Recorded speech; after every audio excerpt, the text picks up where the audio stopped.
How's everybody doing? Good, good. Fire away. And that big Xavier, free release is going to be so important for him. How much is that on you as coaches? How much is that on him to just be able to do it? Yeah, it's a good mix for both of us to be able to make sure that he has to understand at this level, teams try to do everything they can to knock you off your timing. Timing's so critical and important. Then we as coaches, I think that's some of the fun part is for us to be able to find creative ways for guys, whoever it is, to be able to get free releases, and especially a guy like him that has all that speed. So it'll be critical making sure that there's a balance between both of us. What have you thought of him last week? He's done great. He's really, every day just grow a little bit. I think it's important for myself to make sure that he understands that this is not going to be a race to the finish line in a week or two. Like, this is something that's going to happen over time. I've used some experiences that I've been in before with younger players that I've been able to be with for several years, and been using that as examples to him of, hey, listen, in time, be patient. Don't get frustrated. It's going to be good for you in the end, as long as you can step back and see the big picture. His attitude's been phenomenal. We knew the person, and the kid is great. You know, he's got a great attitude. So just putting it all together now and you know, taking it and running with it. Coach, last weekend after you used generic as a second back, just how ready do you feel like he is for that role? Well, we'll see. I think he's, as far as him being here now with us a couple years, it's important for him to know that he's going to get opportunities, which is what the preseason is all about. When you get out there, you get opportunity. What are you going to do with it? He's in that spot right now. So he's worked hard to get to that point. Protection is going to be critical.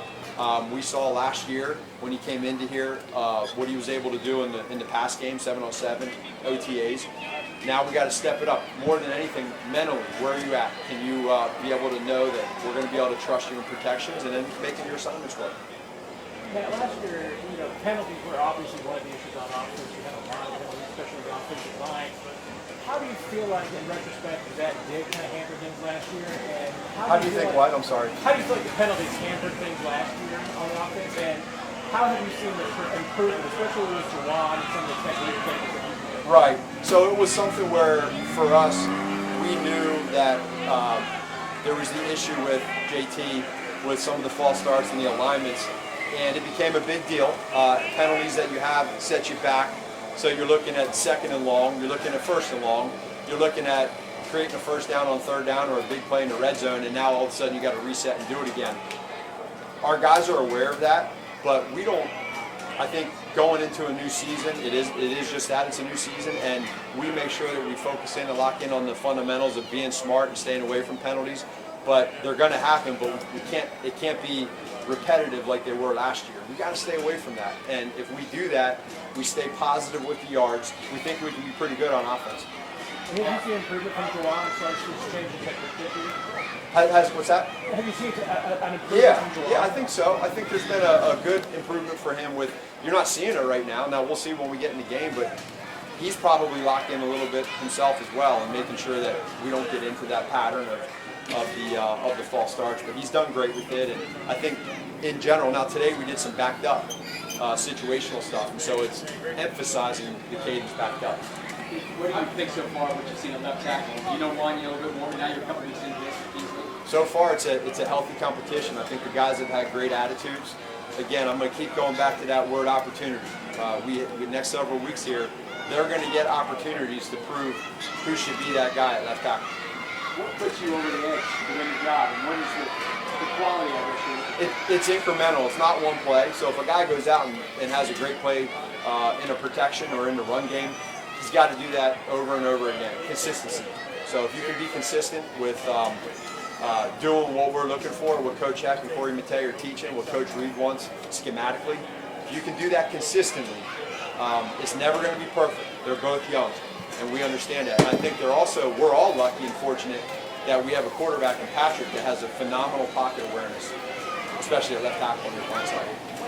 What's it been like finally having Xavier and Rice and Hollywood out there at the same time, and certainly how does this year's receiving more maybe different than the previous years? Yeah, it's something for us where we're very optimistic in the fact of knowing that you got a lot of speed out there. You got guys that really haven't worked together yet. So being able to put those three guys together in unison, schematically, learning how to win versus man, having a great feel and learning how to get open for Pat in zone. Kelsey's phenomenal at that versus zone, so how they get to watch Kelsey in zone.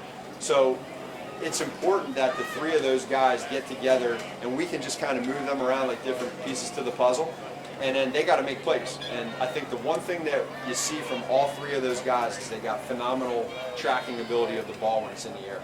Let's go two more. Go ahead. Having Clyde back in practice for the last 2 days, can you maybe speak about that? Can you also just speak about who he is as a person and how grateful you are to have him back? Clyde's been great. I really enjoy Clyde, having him around. He's a veteran. He's somebody that just has a calming presence to being back there. We talked about with Deneric Prince as a younger guy coming in, learning protections. Clyde has all the protections down. He knows the timing of screens. He knows his patience in the hole as a running back. And then as a person, he's just a special human being. He has a great balance of on the field and off the field, and I think it shows, and it shows with his teammates and his coaches. I know you guys do your homework on draft picks like Xavier, Davis, like Hollywood, but does anything surprise you just getting around them every day? I wouldn't say anything surprises me, but the biggest thing is probably just their ability to push through tough times. These training camps with Coach Reed are tough, and those guys know it, they've heard it, and they've been able to stay consistent when they're tired. Don't feel sorry for yourself. We got to get to the next play. When you're out there, if you have a drop, don't drop the next one, but be positive. And Pat does a phenomenal job of doing that. We as coaches want to extend that, but really proud of him. Thank you, everybody. Thank you, Coach. All right, thank you.